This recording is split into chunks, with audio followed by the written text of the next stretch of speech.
So we are also here at Van Ness and Connecticut Avenue, and I'll tell you, we're basically around the corner here from where Colby was, and where you saw those people walking, right? They came right up over here, so from where that apartment building is. And again, it's important that we emphasize what we know and what we don't know. So we don't know exactly how that building is involved, but we saw it happen. We saw officers coming by, and I've got to tell you, it's tense.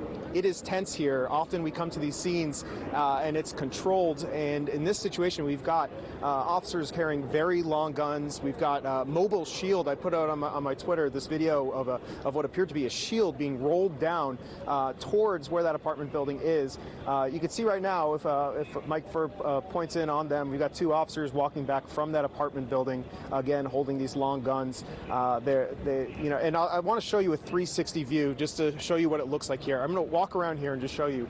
It's tense. Look at this. We've got people watching on all sides of Connecticut Avenue and Van Ness.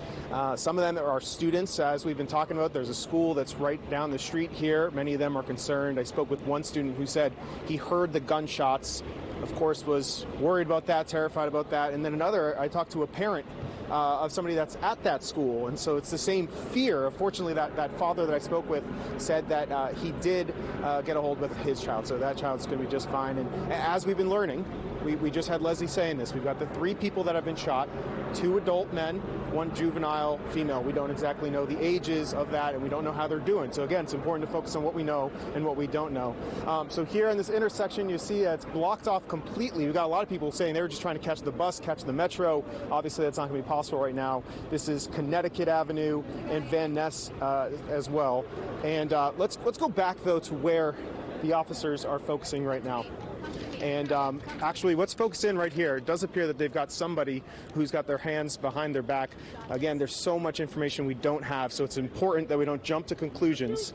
But this is what we've got. We've got 2 officers coming here with long guns, another woman walking with them, and then this gentleman here, he's wearing sandals, and he's got his hands behind his back. So I'm going to emphasize again, we don't know the situation, but this gentleman is walking with police. He's got his hands behind his back. This is on Van Ness Street where he is as he's walking by. These officers, you could just look at the weaponry that they have there. You know, these are not any pistols. They've got their long guns out here as they prefer the situation. And they're now going to be turning across the street. We've got cameras rolling here as we're trying to figure out what happened that led to 3 people being shot, 2 adults, 1 juvenile female, and he's being led around there. Just wait till he goes around the van there. So this is what we know, okay? It's important that we focus on what we know. We're here on Connecticut Avenue by Van Ness Street. There was a shooting. It happened within the last hour. We have 3 people that have been shot, 2 adults, 1 juvenile female, and now we're seeing this gentleman be led out. It's been a tense situation where we've seen officers with weapons drawn, and it all focused on this apartment building, it appears, here on Van Ness Street Northwest. And all the while, we've got people here gathering at the intersection, trying to figure out what exactly happened here, just like we are. This is happening in live time, and you have to understand this is, by a school. Students are worried, parents are worried, and we're going to stay by here and try to figure out exactly what happened. But you just saw some dramatic visuals, as I sent it back to you guys, of somebody being led out in handcuffs. And obviously, Evan, you're right to point out that we need to wait because we don't know exactly what that connection may be here. So we're going to wait and work to find that information out. So right now they're trying to expand their perimeter. They just asked everybody to move back so they could try to block us a little more so they get a more controlled situation. But what I can tell you, what we just saw, which you maybe saw a vantage point of, was people running. This is not something that you see often at crime scenes. It implies that there may still be a threat. We don't know, obviously, but that they had guns drawn and they were running in a buddy system. It's not something that we see often here.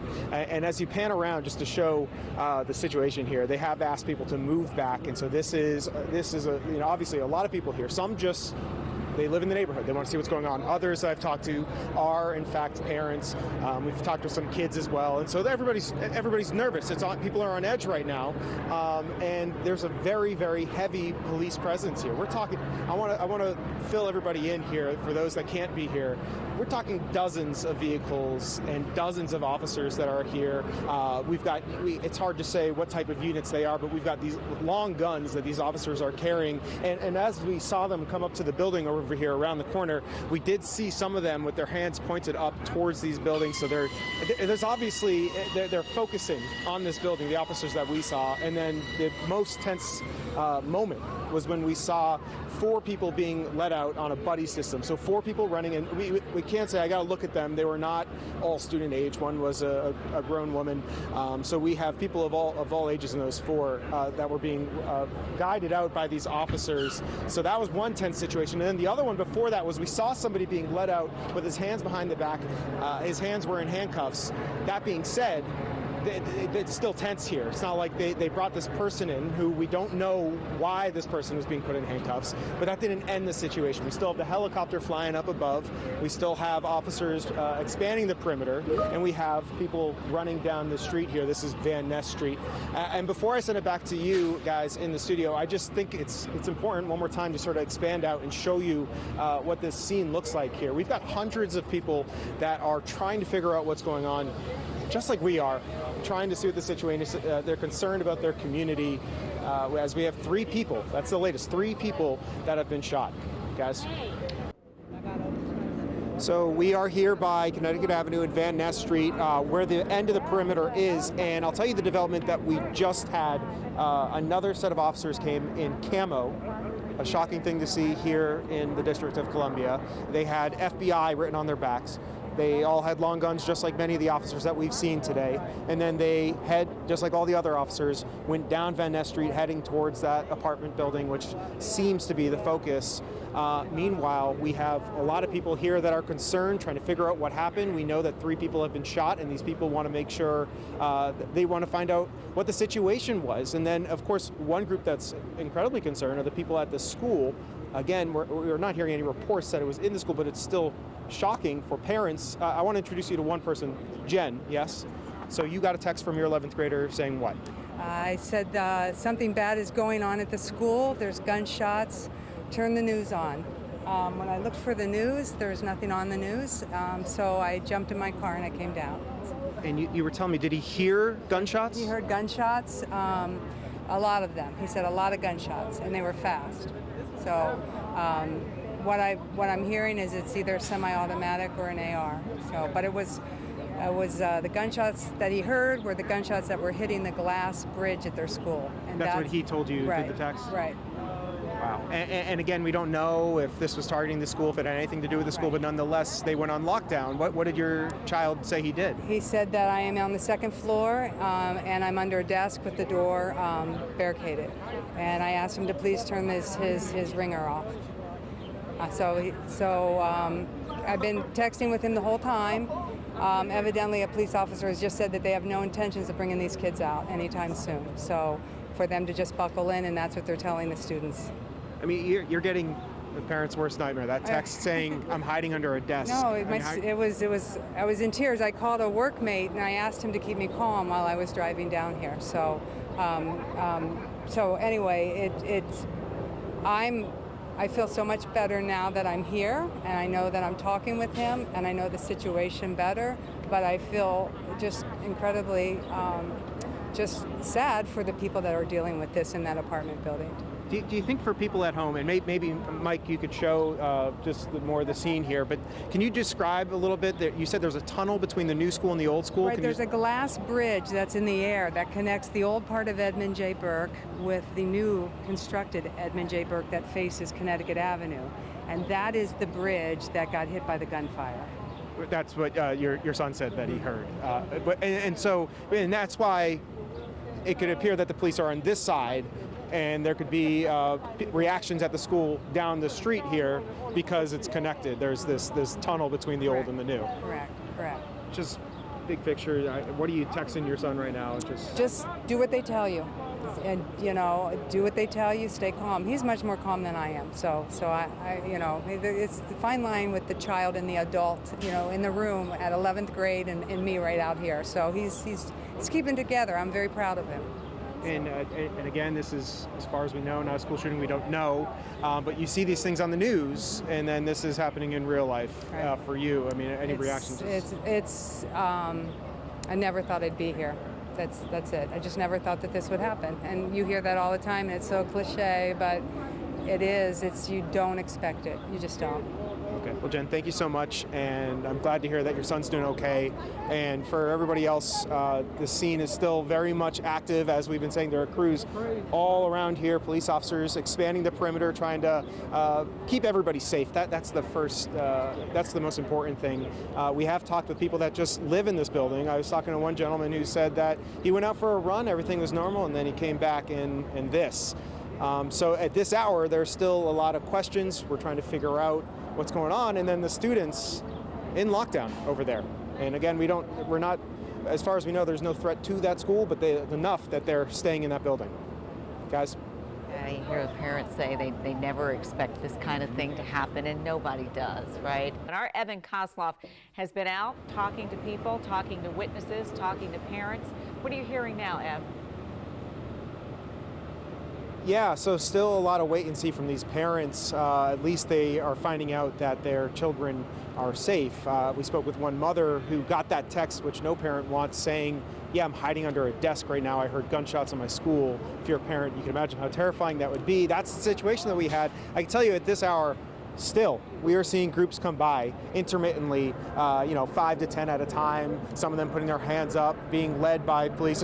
It's no longer the buddy system, but they are being let out. Real quick, I want to introduce you to one person that lives in the building. Now, Craig, what are you hearing? You live in the Ava. Yeah, that's correct. I live on Ava Van Ness and on that street there. What are you hearing from the building? All I'm hearing is that they haven't gotten any updates. They're just telling people to stay where they are. So yeah, that's what we're doing. Now, there are people being let out. Do these look like neighbors? Oh yeah, absolutely. These are definitely neighbors they're letting out. Yeah.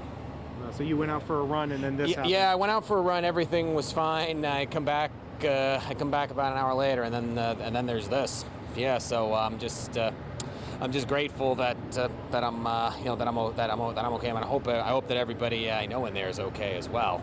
All right, Craig, thank you so much for talking with me again. That's the latest from here in Connecticut Ave and Van Ness Street, where we're still trying to find all the details about what happened. Evan Koslof has been on scene since this all began at around 3:20 today. And Evan, what are you learning?